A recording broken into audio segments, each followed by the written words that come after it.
ایک چیز میں آپ کو بتاؤں، عذاب کب آتا ہے؟ کیا صرف گناہ کرنے سے؟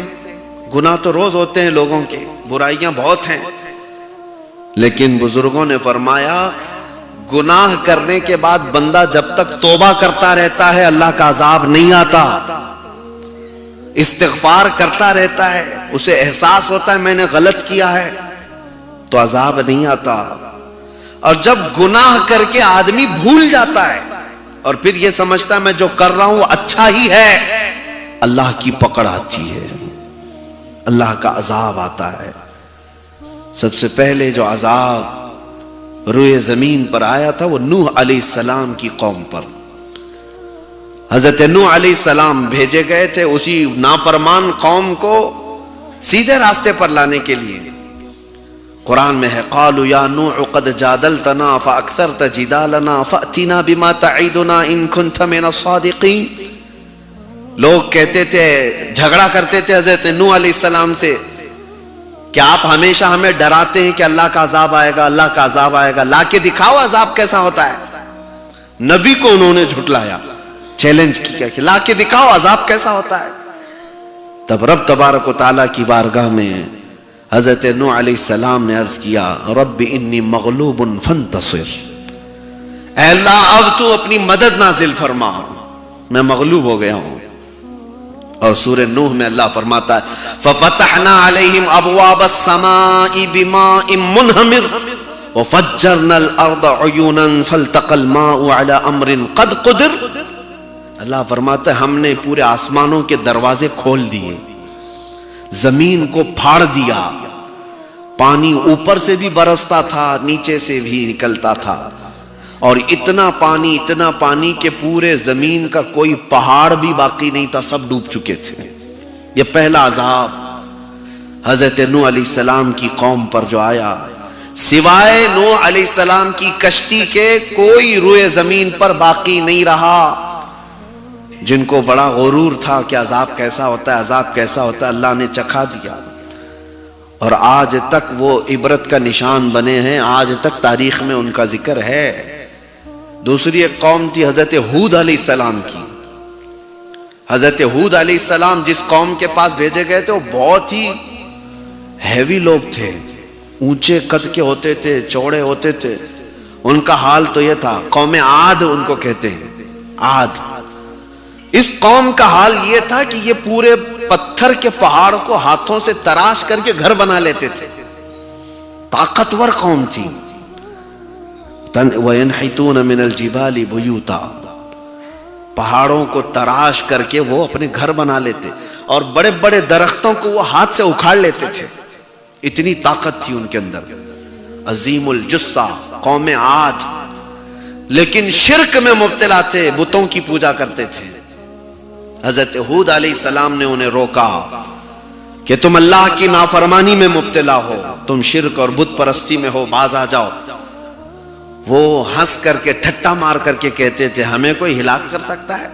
ہم تو پوری دنیا کو چبا جائیں گے، کھا جائیں گے۔ پہاڑوں کو تراش لیتے تھے، پتھروں کے، انہیں ڈر نہیں تھا کسی بات کا۔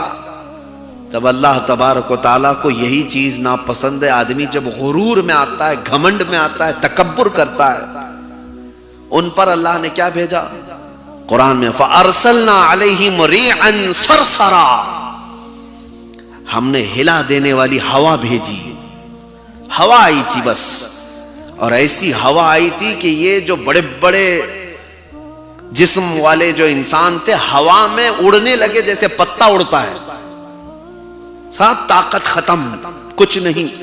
کوئی اڑتا تھا ادھر گرتا تھا، کوئی اڑتا تھا ادھر گرتا تھا، ہوائیں انہیں اڑا اڑا کر ایسے ہلاک کر دی کہ ان کے جسموں کے ٹکڑے ٹکڑے ہو گئے، وہ کہیں بچ نہ سکے۔ قوم عاد، حضرت شعیب علیہ السلام کی قوم، ان کے اندر نافرمانی کیا تھی؟ یہ ناپ تول میں کمی کرتے تھے، یعنی سامان گلہ دینے میں چیٹنگ کرتے تھے۔ شعیب علیہ السلام نے ان سے کہا فَأَوْفُوا الْمِكْيَالَ وَالْمِيزَانَ بِالْقِسْطِ وَلَا تَبْخَسُوا النَّاسَ أَشْيَاءَهُمْ، تم لوگوں کو برابر برابر انصاف کے ساتھ چیزیں بیچو، یا حرام ناجائز طریقے سے لوگوں کو دھوکہ مت دو، تو وہ مذاق کرتے تھے۔ اور اللہ تبارک و تعالیٰ نے اس قوم کو کیا عذاب بھیجا؟ ان کا تو حال یہ تھا، انہوں نے ایسے گھر بنائے تھے جس میں ان کو لگتا تھا کہ نہ پانی آ سکتا ہے، نہ ہوا اڑا سکتی ہے، نہ پتھر برس سکتے ہیں۔ انہوں نے ایسے مضبوط گھر بنا دیے تھے۔ شعیب علیہ السلام کی قوم قوم سمود۔ دیکھیں میں آپ کو یہ باتیں اس لیے بتا رہا ہوں، دنیا ہائی ٹیکنالوجی استعمال کر لے، جب وہ پہاڑوں کے گھر بنا سکتے تھے وہ بچ نہ سکے تو تمہارے پیٹروٹ میزائل بھی تمہیں نہیں بچا سکیں گے۔ کیا آج دنیا میں اپنے سیفٹی کے لیے لوگ نہیں بنائے؟ سب بنا کے رکھے ہوئے ہیں، لیکن پھر بھی ہلاک ہوتے ہیں، برباد ہوتے ہیں۔ الارم سب کنٹریز کے اندر موجود ہیں کسی ایمرجنسی کے وقت، لیکن کسی کام کے نہیں جب قدرت کی پکڑ آتی ہے۔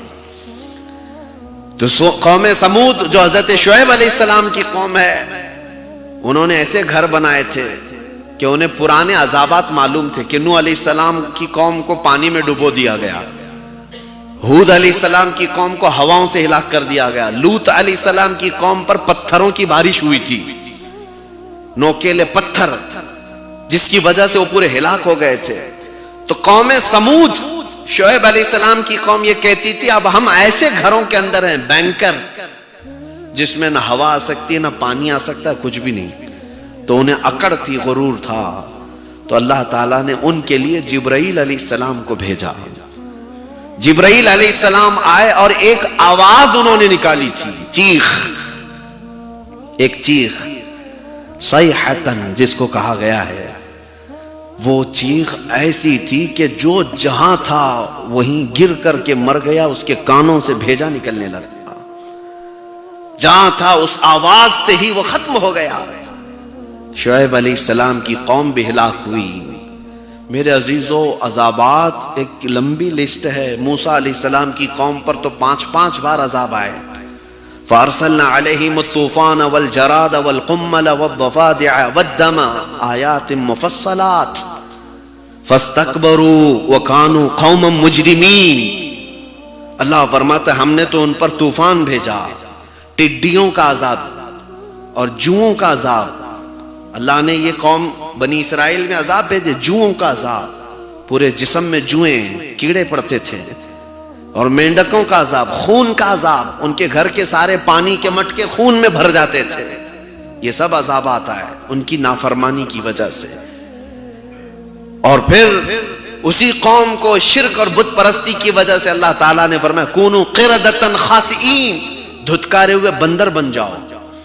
بندر بھی بنا دیا گیا، خنزیر بھی بنا دیے گئے، کئی طرح کے عذابات آئے۔ لیکن میرے عزیزو، وہ گناہ آج بھی ہو رہے ہیں، لیکن ویسے عذابات نہیں آتے ہیں، ہمارے چہرے نہیں بدلے جاتے، آج ہمیں بندر اور خنزیر نہیں بنایا جاتا۔ گناہ ہو رہے ہیں لیکن ویسا عذاب نہیں۔ کیوں؟ قرآن کہتا ہے وَمَا كَانَ اللَّهُ لِيُعَذِّبَهُمْ وَأَنْتَ فِيهِمْ، اللہ اس امت کو ویسا عذاب نہیں دے گا، اس لیے کہ ان کے بیچ میں میرا محبوب آرام کر رہا ہے۔ اے رسول، آپ ان کے درمیان میں ہیں، آپ ان کے درمیان میں۔ اب تک ہم جو بچے ہوئے ہیں، لوگ ہم سے سوال کرتے ہیں کہ مولانا آپ تو کہہ رہے ہیں ناپ تول میں کمی کرنے کی وجہ سے شعیب علیہ السلام کی قوم ہلاک ہو گئی، بت پرستی کرنے کی وجہ سے حضرت ہود علیہ السلام کی قوم ہلاک ہوئی، آج تو سب بت پرستی عام ہے، زنا بھی ہے اور لواطت بھی ہے، اور پھر ناپ تول میں کمی بھی ہے، سب ہے، لیکن ویسے عذابات کہاں ہیں؟ عذابات کو چیلنج مت کرو، تم بچے ہوئے ہو تو رسول پاک کی رحمت کی وجہ ہے، میرے آقا صلی اللہ تعالی علیہ وسلم کی رحمت کاملہ ہے جو ہمیں آج تک بچا رکھی ہے۔ لیکن میرے عزیزو، اسی رسول نے یہ بھی فرمایا قیامت کے قریب زمین ہلا دی جائے گی، زلزلے آئیں گے، طوفان آئیں گے، زمین میں لوگ دھس جائیں گے۔ آج جب ہم یہ حالات دیکھ رہے ہیں تو دل ہمارا پسیج جانا چاہیے۔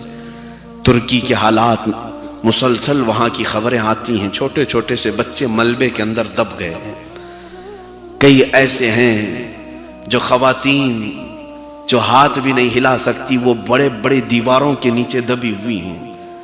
اب 1000 میں ان کی موتیں پہنچ چکی، ہزاروں کی تعداد ہو گئی جو چیخ و پکار کے ساتھ دنیا چھوڑ چکے. ان میں سے شاید کسی کو پتا نہیں تھا رات کے وقت کہ کل کی صبح ہم کو دیکھنا نہیں ہے، کسی کو نہیں معلوم تھا. اسی لیے میرے عزیزو، ہم آج یہاں بیٹھے ہیں، ہم میں کسی کو نہیں معلوم کہ کل کی صبح ہماری ہوگی بھی کہ نہیں ہوگی. ہماری زندگی کا خاتمہ کہاں رکھا گیا ہے؟ لا تدری نفس بأی ارض تموت. اللہ فرماتا ہے کوئی بھی شخص یہ نہیں جانتا کہ کس زمین میں اس کی موت آنے والی ہے، کب وہ ختم ہونے والا ہے. اسی کو میں میسج یہ دینا چاہتا ہوں کہ ہمیشہ الرٹ رہو. ہماری زندگی بہت تیزی سے ختم ہونے کے قریب ہے، آخرت ہمیشہ کی زندگی ہے. یہ دنیا میں اگر تم سارے اپنے سیفٹی کے ساتھ رہ بھی لو تو کب تک جیو گے؟ 80 سال، 90 سال، 100 سال؟ اس کے بعد کیا ہوگا؟ مرنا ہے، جانا ہے، اللہ کی بارگاہ میں حساب ہونا ہے. اور وہ حقیقت کی زندگی وہ ہے، ایک بار جو جنت میں چلا گیا وما ہم بخارجین منہا، اللہ فرماتا پھر اس سے کوئی نہیں نکالا جائے گا، وہ ہمیشہ کی زندگی ہے. میرے عزیزو، میں اپنی گفتگو کو مختصر کرتے ہوئے آپ کو بتاتا ہوں کہ ہم دنیا داری میں ایسے مصروف ہو گئے کہ آخرت کی فکر کم ہو گئی. لوگوں کو آخرت کی فکر کم ہو گئی. دنیا بنانے میں اتنے بزی ہو گئے کہ انہیں اندازہ بھی نہیں کہ ہمیں ہمیشہ کا جو عیش ہے وہ جنت کا ہے. ہمیشہ کا عیش جنت کا ہے. مجھے یہ بتاؤ، آپ اگر اپنی پوری زندگی لگا کر کے بھی اپنی زندگی میں کتنا بنا سکتے ہو؟ کتنا بنا سکتے ہو؟ کتنے بڑے محل بناؤ گے؟ آپ پرائم منسٹر بن جاؤ، پریزیڈنٹ بن جاؤ، دنیا کے ریچسٹ پرسن بن جاؤ، کتنا بنا لو گے؟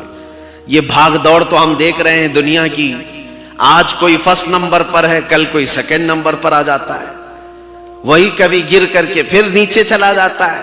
یہ بھاگ دوڑ تو چل رہی ہے، لیکن پوری محنت کے ساتھ بھی تم دنیا میں کتنا بنا لو؟ پوری دنیا تو نہیں خرید سکتے، پورے ورلڈ کو تو نہیں خرید سکتے. آج کی بات کر رہا ہوں. لیکن آؤ میں تمہیں بتاؤں، حدیث پاک میں ہے قیامت کے دن جنتی جنت میں جا چکے ہوں گے، فیصلہ ہو گیا سب کا. سب سے لاسٹ جو بندہ دوزخ سے نکالا جائے گا اور جنت میں جائے گا، لاسٹ پرسن، آخر میں جانے والا، جب وہ جنت میں جائے گا تو دیکھے گا ساری سیٹس فل ہیں، سب بیٹھے ہوئے ہیں جنتی اپنے اپنے محل میں، اور سب اپنے مسند پر آرام کر رہے ہیں. ان کے اطراف حوریں ہیں، غلمان ہیں، موتیوں کے، چاندی سونے کی اینٹوں سے بنے ہوئے محلات میں وہ آرام کر رہے ہیں. جو لاسٹ جنت میں داخل ہونے والا ہے وہ دیکھ رہا ہوگا ادھر سے ادھر، میری جگہ کہاں ہے؟ کیا مجھے کچھ جگہ ملے گی بھی یا نہیں؟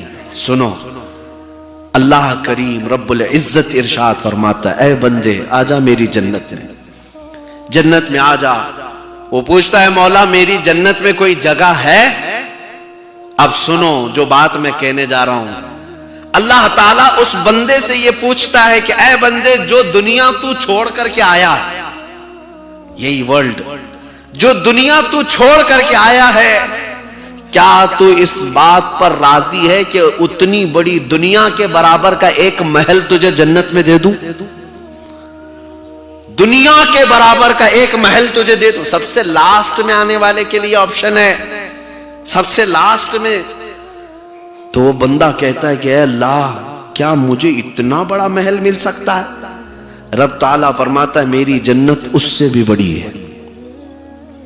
پھر رب تعالیٰ فرماتا ہے اے بندے کیا تو اس بات سے راضی ہے کہ جو دنیا تو چھوڑ کر کے آیا ہے اس دنیا کا ڈبل سائز کا تجھے محل دے دوں؟ وہ اور خوش ہوتا ہے، کہتا ہے کیا اتنی بڑی جنت ہے؟ اللہ فرماتا ہے اس سے بھی بڑی ہے میری جنت. پھر رب تعالیٰ فرماتا ہے کیا اس دنیا کے برابر 3 گنا بڑا محل تجھے دے دوں؟ اب تو وہ خوشیوں میں رقص کرتا ہے. اب میں آپ کو بتاؤں، اللہ کریم حکم دیتا ہے فرشتوں کو جو دنیا یہ چھوڑ کر کے آیا اس دنیا کے 3 گنا بڑا اس کو محل جنت میں دیا جائے. جو سب سے لاسٹ جنت میں گیا اس کا یہ حال ہے جو پہلے جا چکے ہوں گے ان کو کیا ملا ہوگا؟ جنت کی نعمت حقیقی نعمت ہے. اسی لیے میں کہہ رہا ہوں تم ناک زمین پر رگڑ رگڑ کر کے بھی اگر کما لیے تو پوری دنیا تو نہیں لے سکتے. اصل ہمیں جو ملنا ہے وہ جنت میں ملنا. ہماری آخرت حقیقت ہے. ہمیں آخرت میں جو ملنا ہے وہ اصل ہے. اس لیے اعلیٰ حضرت فاضل بریلوی رضی اللہ تعالیٰ عنہ فرماتے ہیں کہ یہ دنیا کا حال یہ ہے، شہد دکھائے زہر پلائے.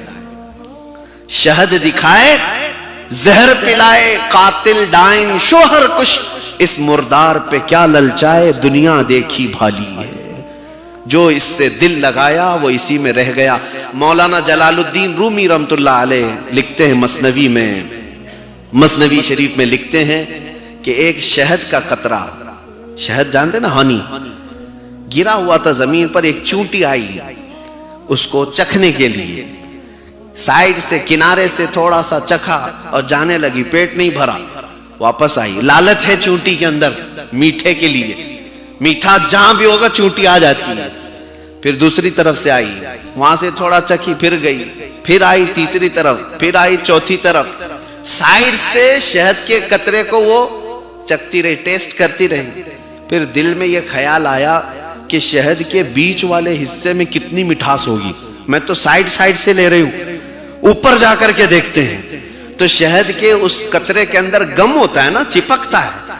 تو چونٹی اوپر سے ٹیسٹ کرنے کے لیے چڑھ گئی، پورے ہاتھ پیر اس میں چپک گئے اور اس کا منہ بھی چپک گیا. مولانا جلال الدین رومی فرماتے ہیں وہ چونٹی شہد کے لیے اوپر تو گئی لیکن اس کی موت ہو گئی، وہاں سے نکل نہ سکی. فرماتے ہیں یہی حال دنیا والے کا ہے.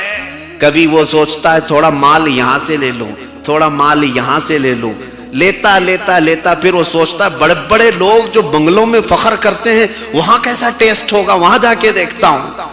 تو دنیا میں بڑھتا جاتا ہے، بڑھتا جاتا ہے، اور یہ دنیا اسے ایسا گھیر لیتی ہے، موت آ جاتی ہے، توبہ کی توفیق نہیں ملتی، توبہ کی مہلت بھی نہیں ملتی، وقت بھی نہیں ملتا.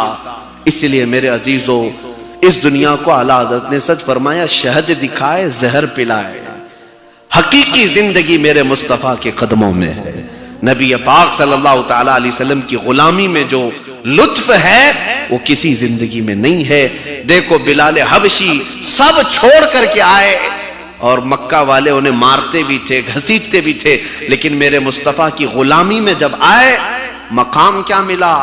جب مکہ فتح ہوا تھا تو جانتے کعبے کی چھت پر کس کو چڑھایا گیا؟ بلال حبشی کو چڑھایا گیا، تاکہ دنیا کو یہ بتایا جائے کہ جو رسول کا غلام ہوتا ہے وہ کعبے کے اوپر بھی پہنچ جاتا ہے، اس کے قدم خانے کعبہ کے اوپر ہے.